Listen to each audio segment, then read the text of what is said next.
Assalamualaikum warahmatullahi wabarakatuh. Perkenalkan, nama saya Nurkoli, saya dari kelas PBSI BPAG semester 5.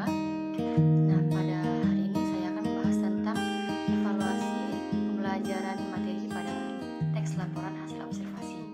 Nah, perlu kita ketahui bahwa teks laporan hasil observasi adalah teks yang mengandung penjabaran umum atau melaporkan sesuatu sesuai hasil pengamatan. Teks ini berisi klarifikasi tentang jenis-jenis berdasarkan kriteria tertentu. Nah, teks laporan hasil observasi ini mendeskripsikan tentang suatu objek dalam bentuk, ciri, dan sifatnya umum. Objek yang dimaksud yaitu manusia, benda, tumbuhan, hewan, dan berbagai peristiwa. Teks ini mengandung fakta objektif dan sesuai kenyataan. Nah, menurut Nur Kancana tahun 1986, pengertian observasi adalah suatu cara untuk mengadakan penilaian dengan jalan mengadakan pengamatan secara langsung dan sistematis. Data-data yang diperoleh dalam observasi itu kemudian dicatat dalam suatu catatan observasi. Nah, kegiatan pencatatan dalam hal ini adalah merupakan bagian daripada kegiatan pengamatan. Kemudian, manfaat teks observasi. Yang pertama itu sebagai bahan pertanggungjawaban yang melaporkan mengenai tugas dan kegiatan pengamatan. Menambah pengetahuan mengenai proses maupun objek yang diamati. Yang ketiga itu sebagai gambaran lengkap mengenai proses maupun objek yang diamati. Yang keempat itu mendapatkan data-data objektif mengenai proses maupun objek yang diamati sesuai dengan fakta yang ada. Baiklah, kita lanjut. Yang kemudian itu kompetisi dasar. Yang pertama itu mengidentifikasi informasi dari teks laporan hasil observasi berupa buku, pengetahuan yang dibaca atau diperdengarkan. Yang kedua itu menyimpulkan isi teks laporan hasil observasi yang berupa buku pengetahuan yang telah dibaca dan didengar.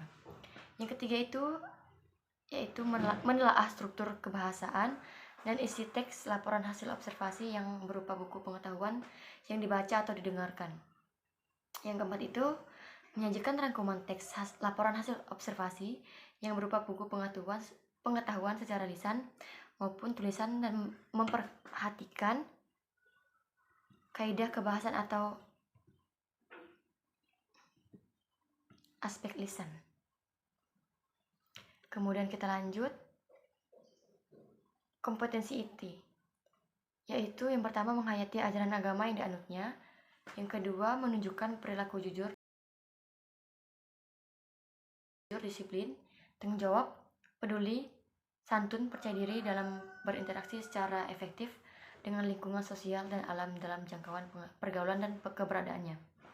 Yang ketiga itu memahami pengetahuan faktual, konseptual, dan prosedural berdasarkan rasa ingin tahunya tentang ilmu pengetahuan, teknologi, seni, budaya terkait fenomena dan kejadian tampak mata. Yang keempat itu mengolah, mencoba dan menyaji dalam ranah konkret dengan menggunakan mengurai, merangkai, memodifikasi, dan membuat, dan ranah abstrak, menulis, membaca, menghitung, menggambar, dan mengarang sesuai dengan apa yang dipelajari di sekolah dan sumber yang lain. Kita lanjut dalam penilaian sikap atau perilaku. Aspek penilaian sikap atau perilaku dinilai dengan kriteria, yaitu nilai 100 sangat baik, nilai 75 itu bak, nilai 50 itu cukup, dan 25 itu kurang. Nah, cara menghitungnya itu skor maksimal sama dengan jumlah sikap yang dinilai dikalikan dengan jumlah kriteria, yaitu sama dengan 100 dikali dengan 4 sama dengan 400. Skor sikap yaitu jumlah skor dibagi jumlah sikap yang dinilai. Baiklah, kita lanjut dengan penilaian diri, yaitu skor penilaian ya sama dengan 100 dan tidak sama dengan 50. Nah, skor maksimal sama dengan jumlah pernyataan dikalikan dengan jumlah kriteria. Dan skor sikap yaitu jumlah skor dibagi dengan skor maksimal dikalikan dengan 100.